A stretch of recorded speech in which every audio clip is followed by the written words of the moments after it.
പ്രിയപ്പെട്ടവരെ, നമസ്കാരം. ഞാൻ നന്ദകുമാർ.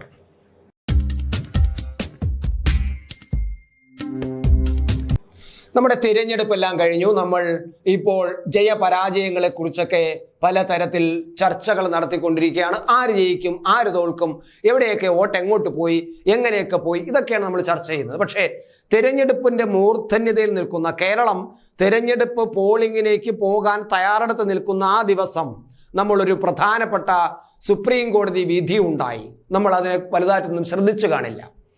തിരഞ്ഞെടുപ്പിൽ EVM VVPATും ഉപയോഗിക്കുന്നതിനെ ചോദ്യം ചെയ്തുകൊണ്ട് സുപ്രീം കോടതി നൽകിയ ഹർജിയാണ് തീർപ്പ് കൽപ്പിച്ചുകൊണ്ട് അന്ന് സുപ്രീം കോടതി വിധി പ്രഖ്യാപിച്ചത്. ആ വിധി പ്രഖ്യാപിച്ചത് ജസ്റ്റിസ് സജീവ് ഖന്ന, ജസ്റ്റിസ് ദീപാങ്കർ ദത്ത ഇവരാണ്. ആ സുപ്രധാനമായ ഇന്ത്യയുടെ ജനാധിപത്യ ചരിത്രത്തിൽ വളരെ പ്രധാനപ്പെട്ട വിധിയായി മാറാവുന്ന ഒരു വിധി ഉണ്ടായത്. ഇനി ഈ വിധി നമ്മൾ പരിശോധിക്കുമ്പോൾ ഈ കേരളമായിട്ട് വളരെ ഒരു ബന്ധമുണ്ട്. ഈ EVM എന്ന മെഷീനുമായിട്ട് കാരണം കേരളത്തിലെ തിരഞ്ഞെടുപ്പ് നടക്കുന്ന ആ പ്രധാനപ്പെട്ട ദിവസം തന്നെയാണ് സുപ്രീം കോടതി വിധി വന്നിരിക്കുന്നത്. അത് എന്തുകൊണ്ട് അങ്ങനെ സംഭവിച്ചു? ഒരു ഇൻസിഡൻസ് ആയിട്ട് സംഭവിച്ചതാണോ? 1982 ആദ്യമായിട്ട് ഇലക്ട്രോണിക് വോട്ടിംഗ് മെഷീൻ EVM എന്ന് പറയുന്നത് പരീക്ഷിക്കുന്നത് കേരളത്തിലാണ്. അന്ന് തന്നെ കേരളത്തിൽ നിന്നും ഈ മെഷീനെതിരെ സുപ്രീം കോടതിയിൽ കേസ് പോയതാണ്. അതിപ്പോഴും തുടരുന്നു എന്നതാണ്. 1982 ആദ്യമായിട്ട് മെഷീൻ കേരളത്തിലെ പറവൂർ നിയോജക മണ്ഡലത്തിൽ, നിയമസഭാ നിയോജക മണ്ഡലത്തിലാണ് അവിടെ മത്സരം. നമ്മുടെ നിയമസഭാ തെരഞ്ഞെടുപ്പ് നടക്കുമ്പോൾ പരീക്ഷണാർത്ഥം 1982 മെയ് 19 എന്നാണ് എൻ്റെ ഓർമ്മ. അന്ന് 52 ബൂത്തുകളിൽ പറവൂരിലെ മണ്ഡലത്തിൽ ആ ബൂത്ത് ഉപയോഗിച്ചു. EVM എന്നുള്ള മെഷീൻ ഉപയോഗിച്ചു. ആ മെഷീൻ ഉപയോഗിച്ചപ്പോൾ ആദ്യമേ തന്നെ LDFകാർ സാധാരണ എന്ത് പുതിയ പരിപാടി വന്നാലും അതിനെ സംശയത്തോട് കാണുകയും അത് ഞങ്ങൾക്കെതിരാണ് എന്ന് ചിന്തിക്കുകയും അത് നടപ്പിലാക്കാൻ പാടില്ല എന്ന് പറയുകയും അതിനെതിരെ സമരങ്ങളും പ്രക്ഷോഭങ്ങളും നടത്തുകയും നിവർത്തിയില്ലെങ്കിൽ കോടതി കയറുകയും ചെയ്യുന്ന ഒരു പാർട്ടിയാണ് ഇടതുമുന്നണി, പ്രത്യേകിച്ച് കമ്മ്യൂണിസ്റ്റ് പാർട്ടിക്കാർ. അവര് ഈ EVMനെതിരായിട്ടും സ്വാഭാവികമായിട്ട് അവരുടെ പൊതു സ്വഭാവം അനുസരിച്ച് അവർ സുപ്രീം കോടതിയിൽ പോയി. സുപ്രീം കോടതി പക്ഷേ അനുകൂല വിധി ഉണ്ടായില്ല.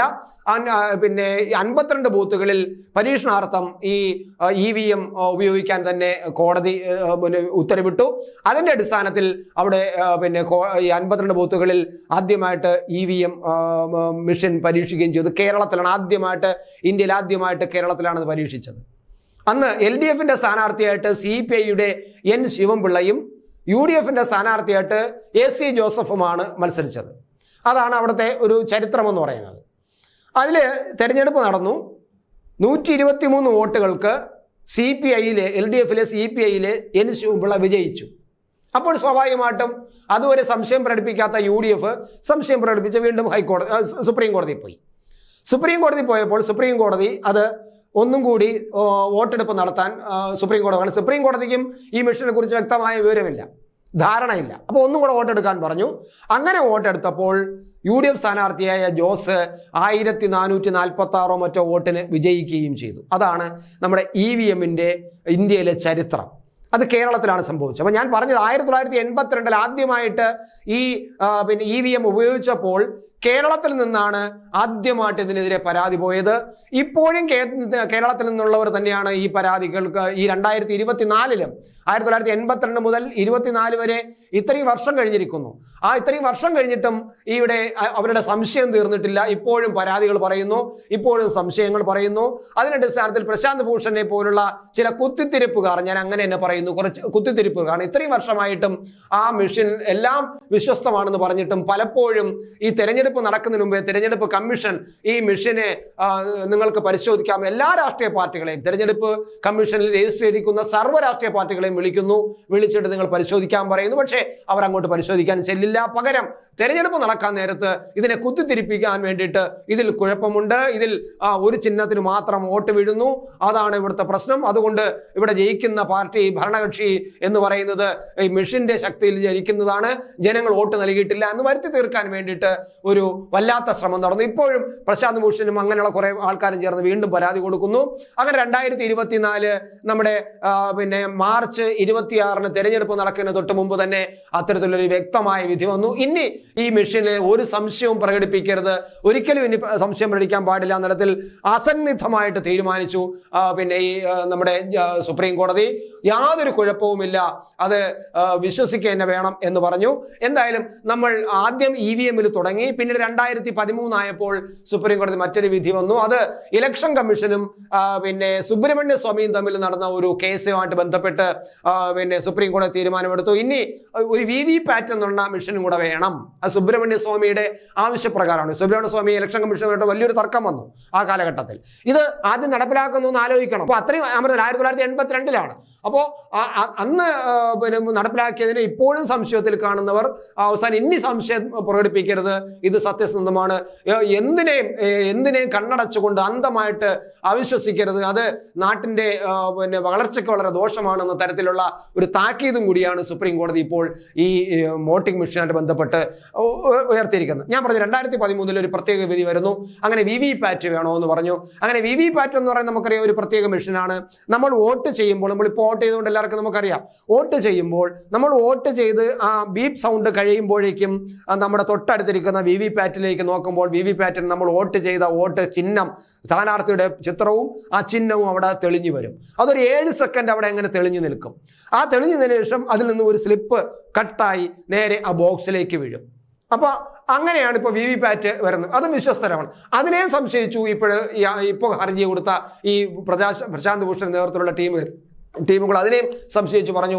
അങ്ങനെ പിന്നെ ഈ പേപ്പർ അവിടെ തന്നെ ഈ ഓരോ വോട്ടർക്കും ഇപ്പോൾ വരുന്ന തുണ്ട് പേപ്പർ ഉണ്ടല്ലോ, അത് കൊടുക്കാനുള്ള അവകാശം വേണം. എന്നിട്ട് അവർക്ക് അത് കൈകൊണ്ടെടുത്ത് നോക്കണം, നോക്കിയിട്ട് അവർക്ക് ആ പെട്ടിയിലിടാനുള്ള അനുവാദം കൊടുക്കണമെന്ന് പറഞ്ഞു. അതിന്റെ അർത്ഥം അവൻ കൊണ്ടുവരുന്ന അവിടെ നിന്ന് കിട്ടുന്ന തുണ്ട് എടുത്ത് പോക്കറ്റ് ഇടുകയും ഇതേപോലത്തെ തുണ്ട് അവൻ പ്രിന്റ് ചെയ്തുകൊണ്ട് വരികയും അത് ബോക്സ് ഇടുകയും ചെയ്യാനുള്ള അനുവാദം കൊടുക്കണം. അതായത് കള്ള വോട്ട് ചെയ്യാനുള്ള അനുവാദം കൊടുക്കണമെന്നാണ് സുപ്രീം കോടതിയിൽ ഈ പ്രശാന്ത് ഭൂഷൺ ഉൾപ്പെടെയുള്ള ഈ പറയുന്ന പുരോഗമനവാദികൾ എന്ന് പറയുന്ന ഈ ഒരു ജനാധിപത്യ പിന്നെ വിശ്വാസികൾ എന്നൊക്കെ പറയുന്നവർ ചെയ്യാൻ പോയത്. പക്ഷെ അത് സുപ്രീം കോടതിക്ക് കാര്യം മനസ്സിലായി. സുപ്രീം കോടതിയോട് ഒരിക്കലും ഒക്കില്ല എന്ന് പറയുന്നു. അപ്പോൾ പിന്നെ സുപ്രീം കോടതിയോട് ഇവർ പറഞ്ഞു, അങ്ങനെയാണെങ്കിൽ ഒരു കാര്യം ചെയ്യണം, ഈ VVPAT-ഉം EVM തമ്മിൽ ഒരുമിച്ച് കൂട്ടി എണ്ണണം. ഈ EVM-ൽ വരുന്ന വോട്ടും VVPAT-ൽ വരുന്ന വോട്ടും ഒന്നാണോ എന്ന് ചെക്ക് ചെയ്യണം, അപ്പോഴേ നമുക്ക് വിശ്വാസം വരുള്ളൂ എന്ന് പറഞ്ഞു.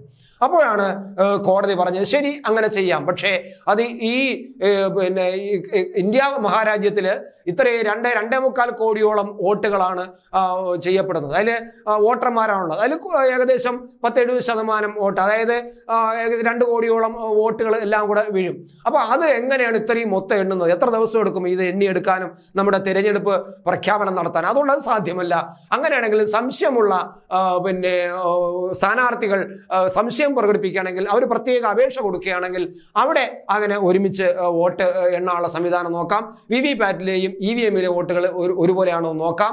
അത് പ്രത്യേകിച്ച് സംശയമുള്ള സ്ഥാനാർത്ഥി അല്ലെങ്കിൽ തോൽക്കുന്ന സ്ഥാനാർത്ഥിയാണല്ലോ സംശയം പ്രകടിപ്പിക്കുന്നത്, ആ സ്ഥാനാർത്ഥി പ്രത്യേക അപേക്ഷ കൊടുക്കണം. പക്ഷേ അതിന്റെ ചെലവ്, അതുമായിട്ട് ബന്ധപ്പെട്ട് രണ്ടാമത് ഈ VVPAT-ഉം ഇതും കൂടെ ഒരുമിച്ച് എണ്ണുമ്പോൾ ഉണ്ടാകുന്ന സർവ്വ ചെലവും ആ സ്ഥാനാർത്ഥി തന്നെ കൊടുക്കണം എന്നും സുപ്രീം കോടതി പറഞ്ഞു. അതോടുകൂടി നമ്മുടെ ഈ VVPAT-നെയും ഈ ഇലക്ട്രോണിക് വോട്ടിംഗ് യന്ത്രത്തെയും ആവശ്യിച്ചുകൊണ്ട് ഹർജി നടങ്ങിയവർ മതിയാക്കി പോയി. അതോടുകൂടി സുപ്രീം കോടതി വിധിയും പ്രഖ്യാപിച്ചു. ഇനി നിങ്ങൾ ഇത്തരം ഹർജിയുമായിട്ട് ഈ സുപ്രീം കോടതിയിലേക്ക് വരരുത് എന്ന തരത്തിലുള്ള വിധിയാണ് പ്രഖ്യാപിച്ചത്. എന്നാൽ പോലും ഈ പറയുമല്ലോ കുത്തിത്തിരിപ്പ് മനസ്സിൽ കിടക്കുന്നത് കൊണ്ട് ഇപ്പോഴും ഇതിനെ വിമർശിച്ചുകൊണ്ട് നടക്കുന്നവരുണ്ട്. പക്ഷേ ഇനി വിമർശിക്കുന്നവർ ഒന്ന് സൂക്ഷിക്കുക, കോട്ടലക്ഷ്യമാകും, ഉറപ്പാണ്. കോടതി ആ തരത്തിലാണ് വിധി പ്രഖ്യാപിച്ചിരിക്കുന്നത്. ഇനി ഈ EVM-നെതിരായിട്ടും ഈ VVPAT-നെതിരായിട്ടും പിന്നെ ആക്ഷേപം പരസ്യമായി പറയുന്നവർ ഒന്ന് സൂക്ഷിക്കണം, അത് കോട്ടലക്ഷ്യമാകും. കോട്ടലക്ഷ്യമാക്കാൻ ഉള്ള ആൾക്കാർ പുറത്ത് കാത്തിരിപ്പുണ്ട്. അതുകൊണ്ട് അത് ഇനി ഉണ്ടാകാൻ സാധ്യതയില്ല. എന്ത് പുതിയ വന്നാലും അതിനെ എതിർക്കുന്ന ഒരു സ്വഭാവം ഇനിയെങ്കിലും നമ്മുടെ ഈ പുരോഗമനവാദികൾ പറയുന്നവർ മാറ്റിവെക്കേണ്ടത് തന്നെയാണ്. നമ്മുടെ നാട്ടിൽ ഓരോ പുതിയ സംവിധാനങ്ങൾ വരട്ടെ, അത് വിശ്വസിച്ചേ പറ്റൂ എന്ന അവസ്ഥയിലേക്ക് വരിക. കാരണം ഒന്നിനെയും അന്ധമായി സുപ്രീം കോടതി പറഞ്ഞതുപോലെ അവിശ്വസിക്കാതിരിക്കുക.